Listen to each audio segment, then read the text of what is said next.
Senhor, nós agora te louvamos, engrandecemos o teu nome que estamos aqui, conhecemos tantos teus filhos queridos, filhos do rei, filhas e rainhas, e nós queremos pedir que nesse dia realmente tu abres o céu sobre este lugar. Obrigada que tu seguraste o rio, que nós podemos estar aqui e tu fazes milagres. E Senhor, nós agora queremos colocar os nossos 6 filhos, genros e noras, nora e netos sobre o manto do sangue de Jesus, que o inimigo não pode tocar a vida deles, e que o inimigo não pode tocar a vida de ninguém, dos queridos, das pessoas que estão aqui neste lugar. Que tu guardes todas as famílias, e o inimigo não pode tocar a vida de ninguém, filho, neto, nora, quem for. Nós queremos colocar as nossas vidas sob o teu cuidado. Nós queremos pedir perdão onde nós erramos, onde falamos sobre pessoas, onde talvez nós mesmos proferimos palavras maldizentes sem perceber. Senhor, purifica as nossas vidas, para que o teu brilho possa estar em nossas vidas e para que possa fluir a palavra em nós e também agora em mim. Em nome de Jesus. Amém. Então, o tema seria assim, soltando águias, ou seja, libertando águias. Eu contei naquela vez uma experiência que eu tive na Alemanha, que antes nós estivemos 20 anos e meio servindo ao Senhor na Alemanha, temos 6 filhos. Na época, quando a gente foi para a Alemanha, aí a última foi comigo, a sexta, e aí todos 6 filhos por um longo tempo estavam na Alemanha. Agora 2 filhas vivem aqui no Brasil e 4 filhos vivem na Alemanha. E antes de morar na Alemanha, eu passei por um parque de aves e me chamou muita atenção os restos das aves eu esqueci, mas uma ave eu não esqueci, que foi a águia. Eu vi nesse parque uma águia acorrentada, uma águia numa corrente, e ela tinha mais ou menos 50 anos, e na época eu tinha em torno de 50 anos. E eu fiquei muito impactada. Eu já tinha feito uma formação evangélica na área de psicoterapia cristã e tinha me preparado para ajudar vidas. Nós somos missionários há 50 anos, vamos ter bodas de ouro no mês que vem, e com o nosso casamento começou o nosso ministério. E muitas vezes chegavam até nós pessoas com sérios problemas, mas eu sempre despistava elas de mim, eu mandava para o meu esposo. Até que um dia veio esse convite de fazer essa formação na área de psicoterapia, na área cristã, teologia, psicoterapia, psicologia profunda e assim por diante. E eu fiz essa formação e de uma forma muito especial, e Deus fez grandes coisas na minha própria vida.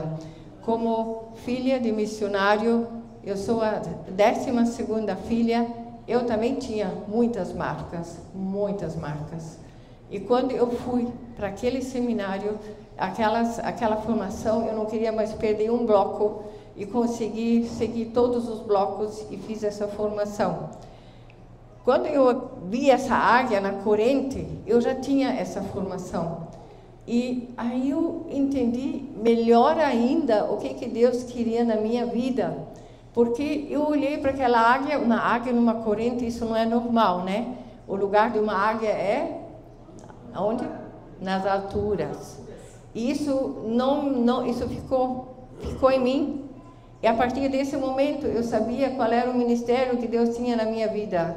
Era de soltar águias. Aleluia. E Deus queria me usar de ajudar aquelas pessoas que não conseguem voar, que têm asas, mas não podem voar.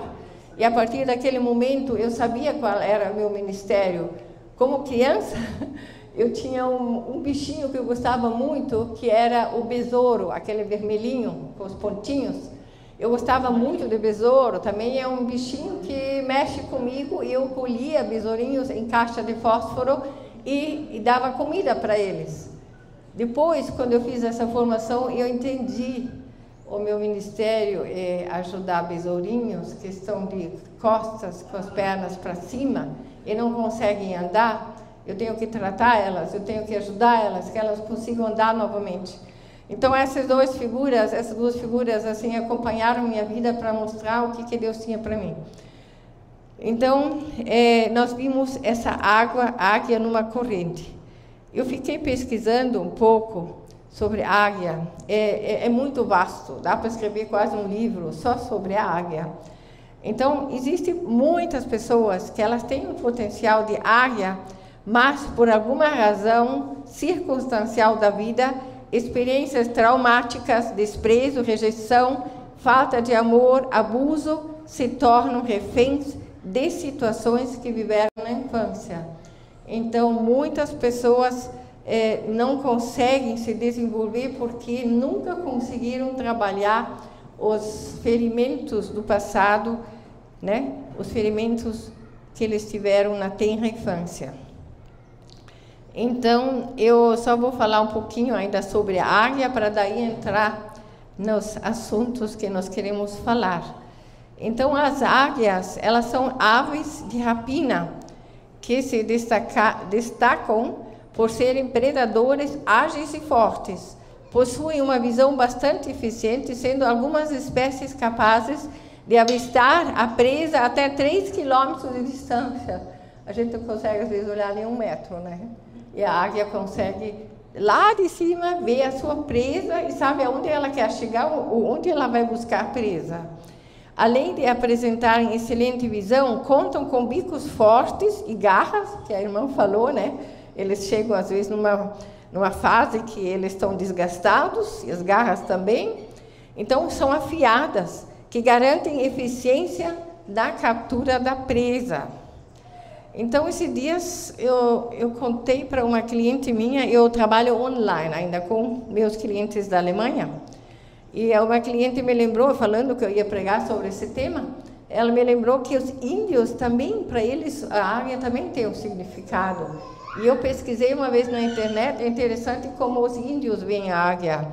Então, ali diz assim, o que significa para os índios? A águia é considerada o mestre do céu, por muitas tribos indígenas, porque pode voar mais alto que todas as aves. Isso nós sabemos, né? Ela está, portanto, mais próximo dos deuses que qualquer outro ser, portanto, um bom mensageiro para todas as orações.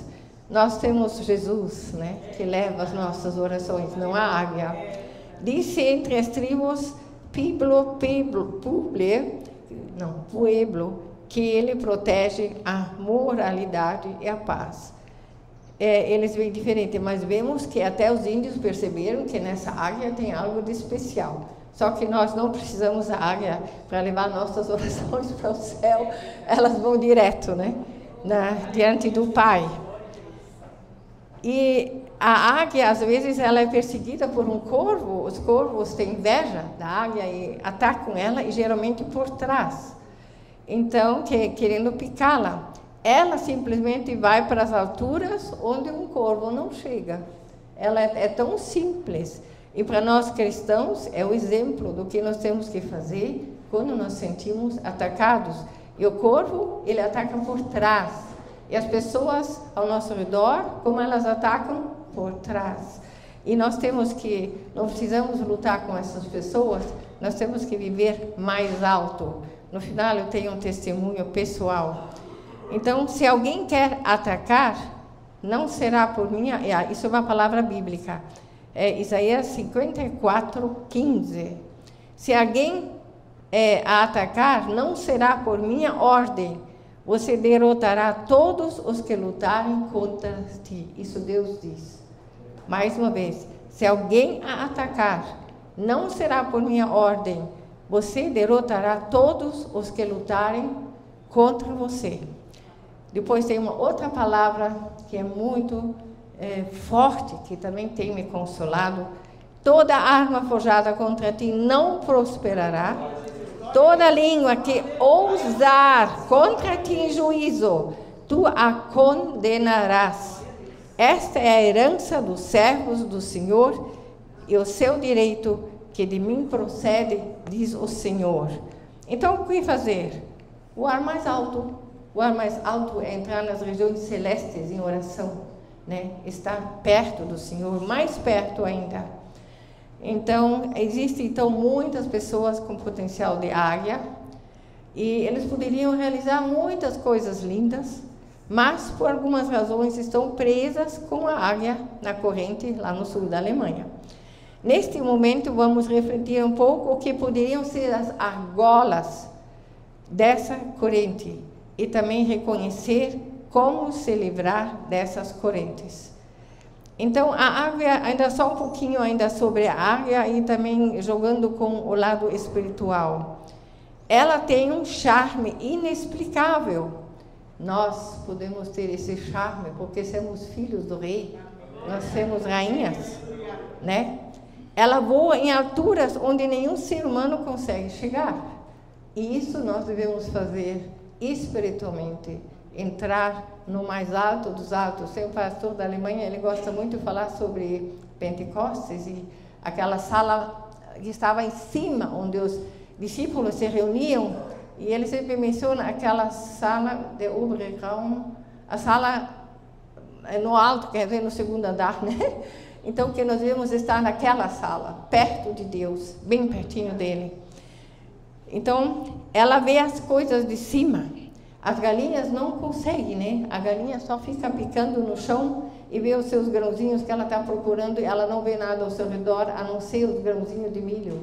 E às vezes nós estamos tão desfocados que a gente só vê um problema ou um problema que está à nossa frente e nós não vemos que a perspectiva é bem maior e não olhamos de cima.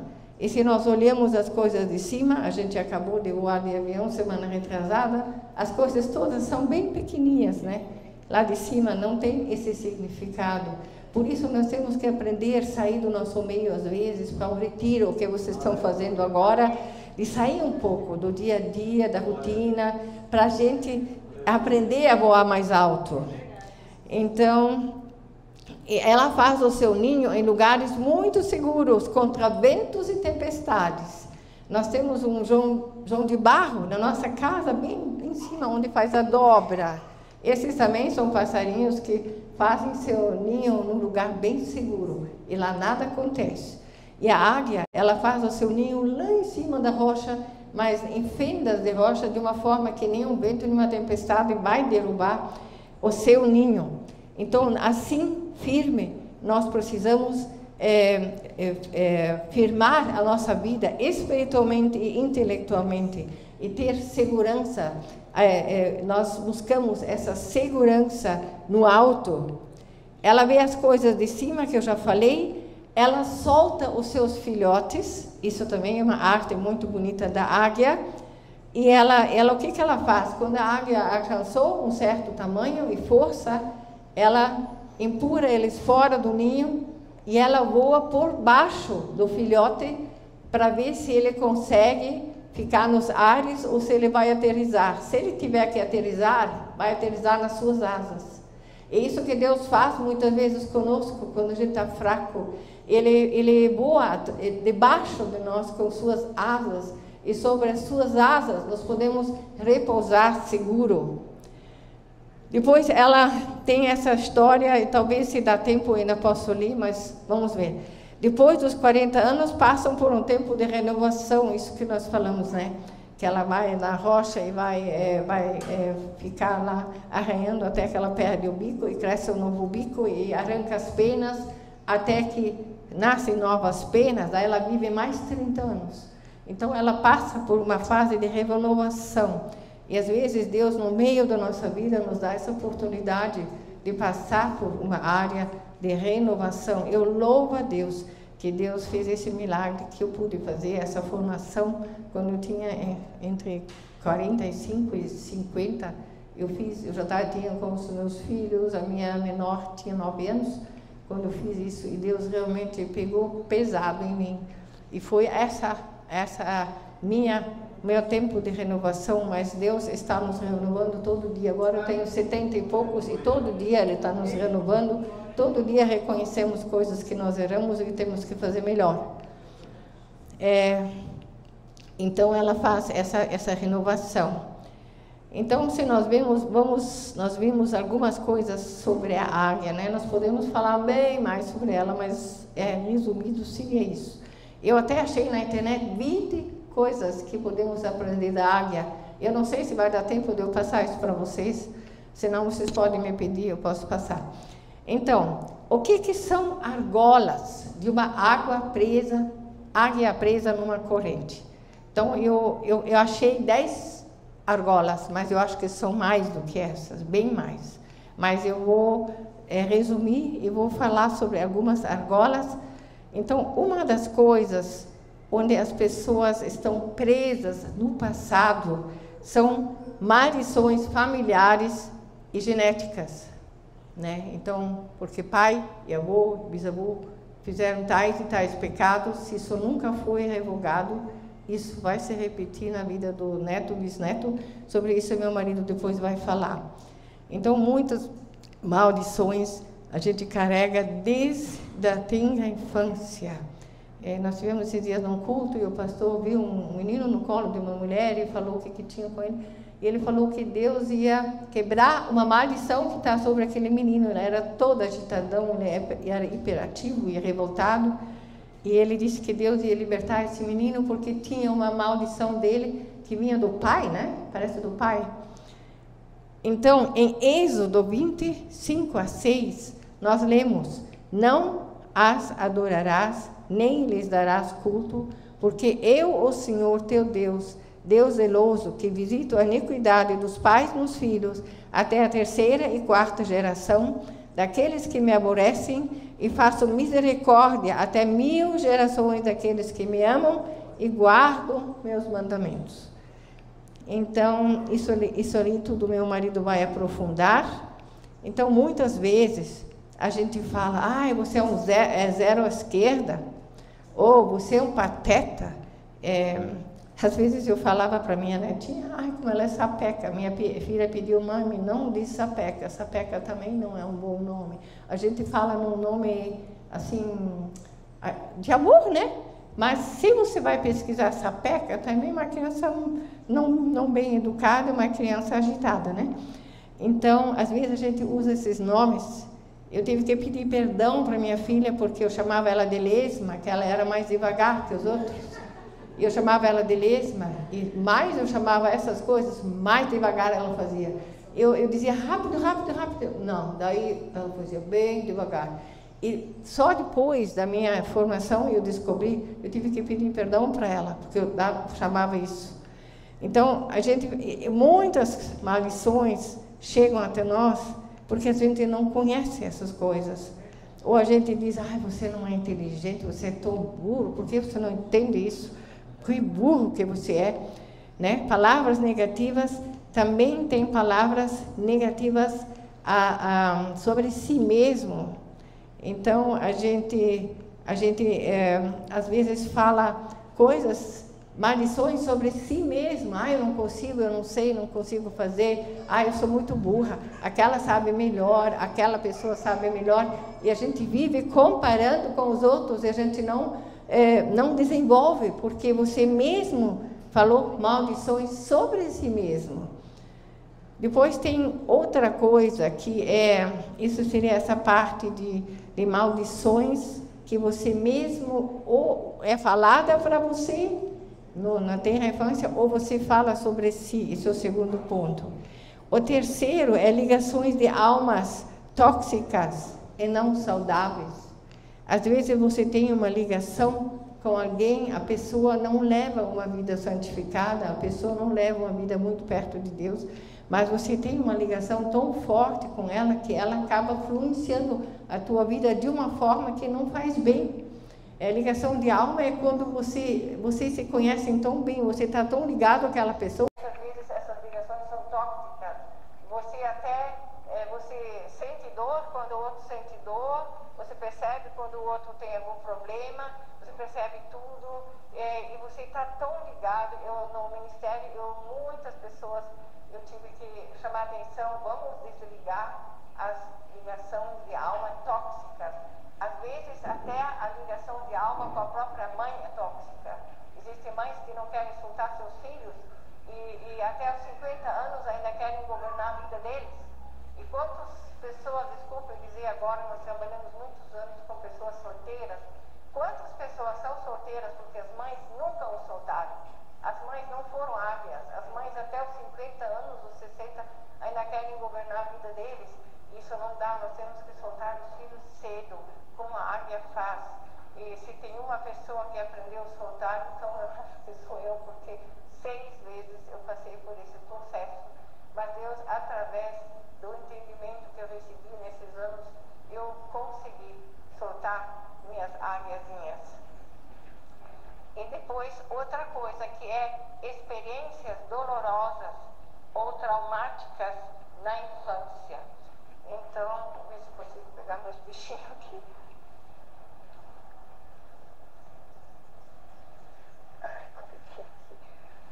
Então, é assim. Muitas pessoas foram muito machucadas. Então, um dos maiores argolas são os machucados da infância, onde pessoas foram muito machucadas. Eu estou trabalhando com uma jovem,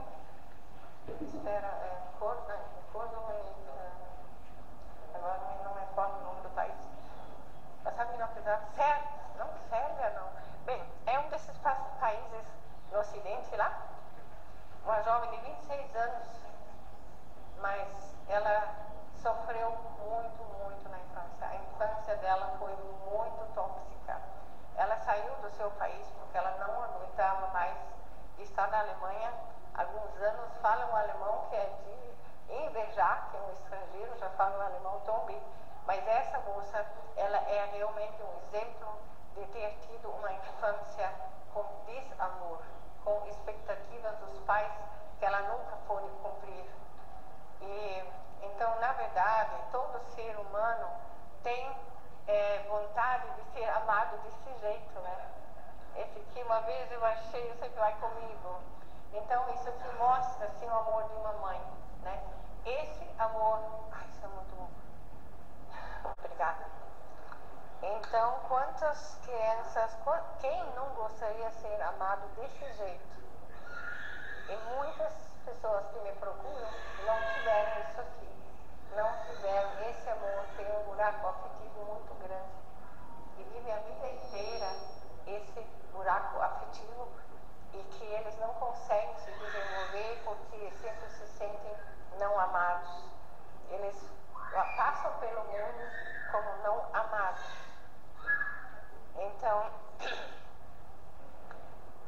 Então existe também, ali nós não vamos entrar demais nesse assunto, mas ao menos eu tive que falar um pouquinho. Então, tem experiências muito traumáticas. Eu estou trabalhando com pessoas assim, com sérios traumas na infância, tentando sarar esses traumas que eles tiveram na infância. E isso são essas argolas, porque a pessoa não consegue voar. E para ainda acrescentar, eu gosto muito de trabalhar com pessoas que têm potencial de áreas. Na verdade, são as pessoas também que têm o dom de liderança em si, às vezes não sabem. E eu sempre assim tive um amor especial de trabalhar com pessoas que têm dom de liderança. E com isso eu consegui trabalhar com muitas pessoas de várias igrejas. E dessa forma eu estava também na Alemanha abençoando igrejas.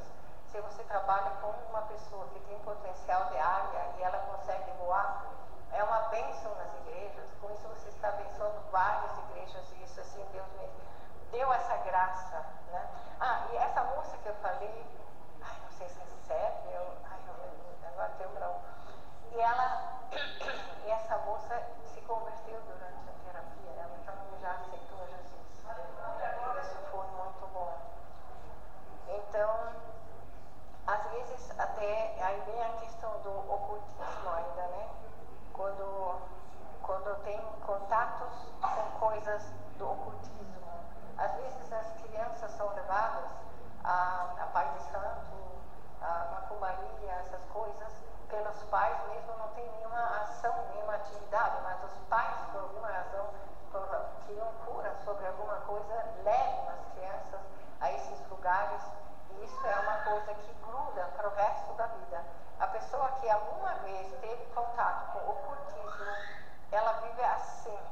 né?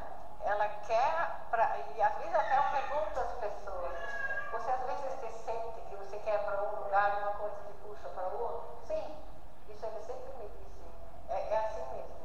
Eles às vezes querem fazer uma coisa e um poder puxa eles para outro lado. Por quê? No momento que uma mãe leva uma criança para benzer ou algum lugar assim, ela já está com isso aqui no pescoço. Satanás já pegou. E isso, se a pessoa nunca revoga isso, pode fazer o que quiser. Muitas coisas não dão certo na vida porque estão presas que nem águia na corrente.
E ainda na vida nós somos às vezes muito machucados por pessoas que são como esse bicho. Vocês conhecem esse bicho?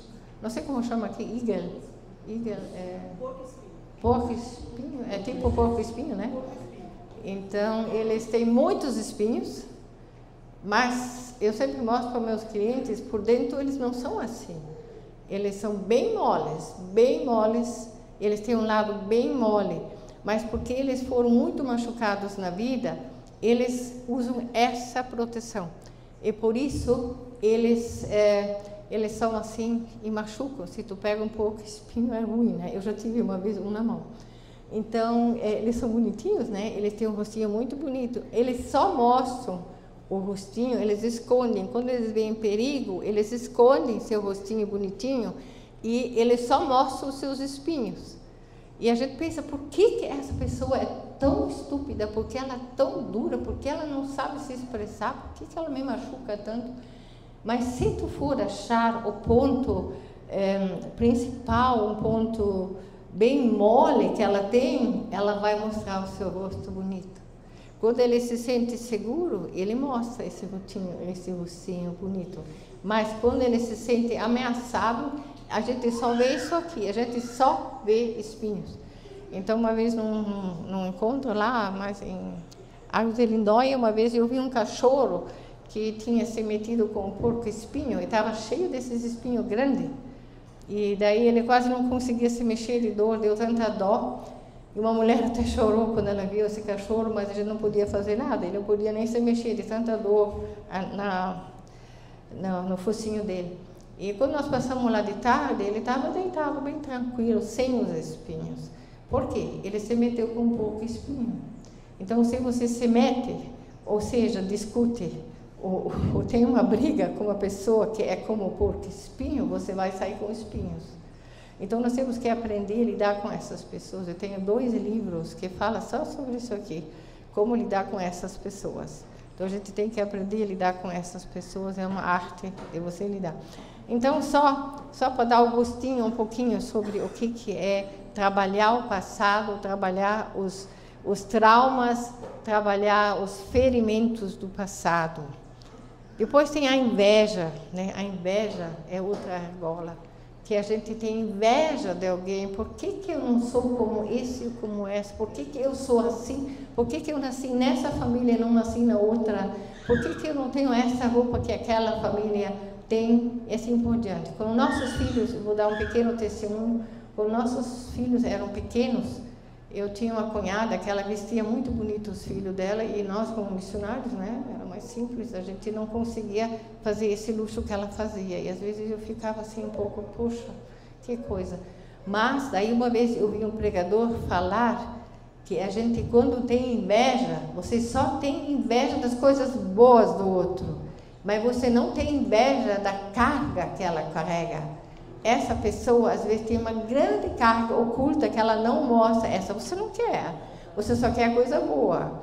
E aí eu me lembrei da minha cunhada. Ela tinha uma mãe que não era como a minha mãe, e ela sofria muito, e desde lá eu fui curada disso aí, sabe? Então, inveja, eu não quero ter inveja na minha vida. Inveja é uma gola que não deixa você voar. E depois tem ainda essa rejeição, quando muitos filhos se sentem rejeitados desde o ventre, né? E então, nós temos uma filha que ela assumiu 3 crianças de mães solteiras e criou eles. Hoje, com 14 anos, o mais novo dela, ele tem muitas sequelas de rejeição. Então, a pessoa que vai pela vida, que um dia se sentiu rejeitado pelos pais, ela anda na vida com sequelas de rejeição. O que eu também escuto com meus clientes: o meu pai queria um homem, eu sou uma mulher, né? Eu não pude satisfazer as expectativas do meu pai e por isso a gente se sente rejeitado. A rejeição aparece constantemente nas conversas que eu tenho com pessoas. Então, é algo que também, quando a pessoa não trabalha esse sentimento de rejeição, ela é uma argola que prende ela a não se desenvolver. E também, ainda tem no 7º ponto, as pessoas que sempre se veem como vítimas. Vocês já lidaram com pessoas assim? A gente sempre acha, eu coitadinha, por que fazem tudo isso comigo? O que os outros fazem comigo e eu sempre sou a vítima? Então, isso também é uma coisa que atrapalha muito. Depois tem a autoestima baixa, né? Quando eu não me dou valor, quando eu não sinto que eu tenho valor. Existem pessoas que vivem assim, que inconscientemente dizem: desculpem que eu vivo, desculpem que eu estou aqui, desculpem que eu estou atrapalhando.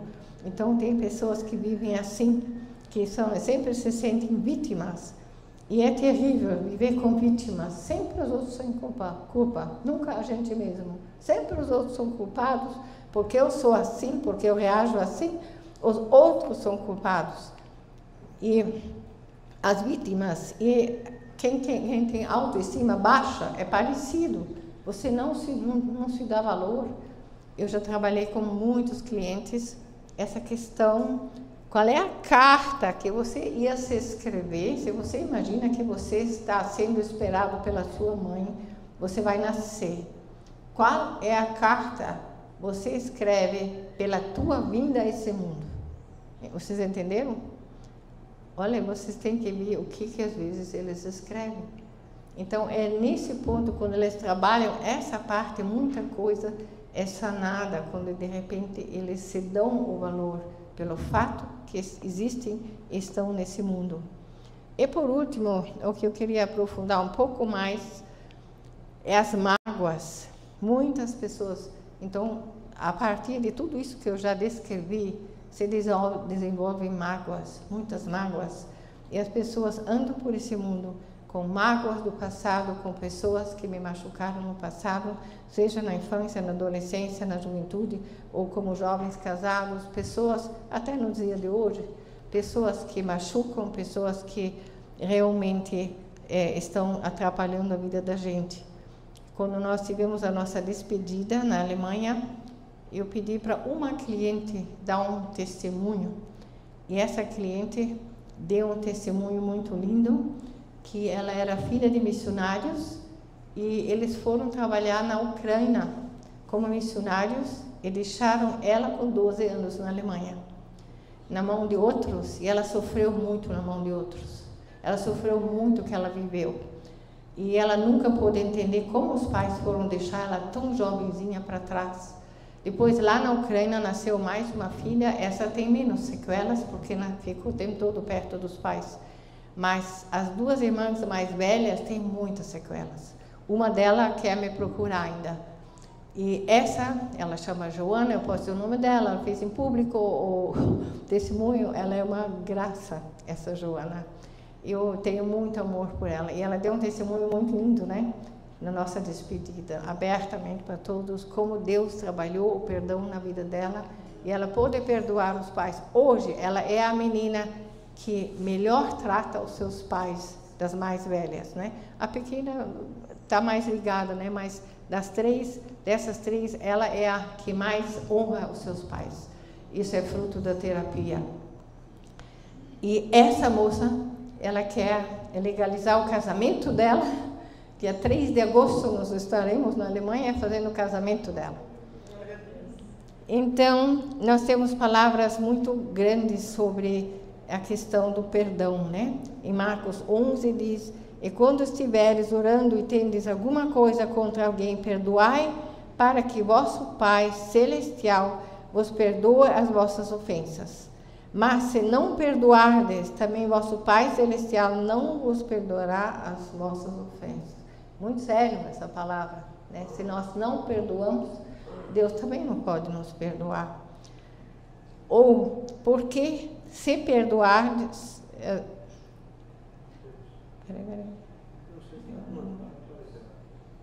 Tá, aí tem a de Mateus 6, essa foi de Marcos 11. Ainda tem Mateus 6, então, porque se perdoardes aos homens as suas ofensas, também vosso Pai Celeste vos perdoará. Se, porém, não perdoardes os homens as suas ofensas, tampouco vosso Pai vos perdoará vossas ofensas. E, então, sobre esse assunto, perdão, eu ouvi uma pregação há um tempo atrás.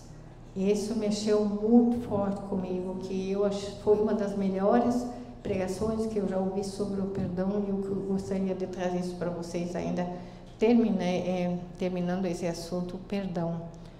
Então, ele explicou sobre a vida de Noé. Eu vou ler bem rapidinho, eu acho que eu vou explicar. Vocês conhecem essa história de Noé, quando ele plantou uvas e fez vinho, tomou muito vinho, daí ele estava na sua tenda, deitado nu, e os dois irmãos, um veio lá e viu ele desse jeito e praticamente riu dele, né? E chamou seus outros dois irmãos: vem cá ver, o pai está sem roupa lá, deitado na tenda, e assim por diante. E os outros dois, eles ficaram tão condoídos, eles pegaram uma coberta, foram de ré e jogaram sobre o pai, que eles nem viram ele desse jeito. E quando o pai acordou, ele ficou impressionado e soube que um deles debochou e dois cobriram a nudez dele. E esse pregador, ele falou muito sobre essa questão da nudez, de cobrir a nudez do outro. Então, foi uma pregação que mexeu muito.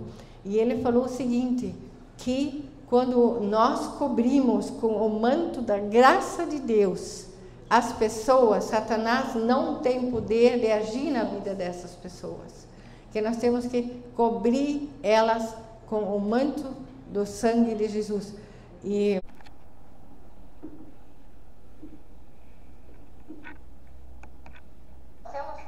venham botar o manto sobre as pessoas que vocês não conseguem processar o perdão. Porque o perdão, ele começa aqui.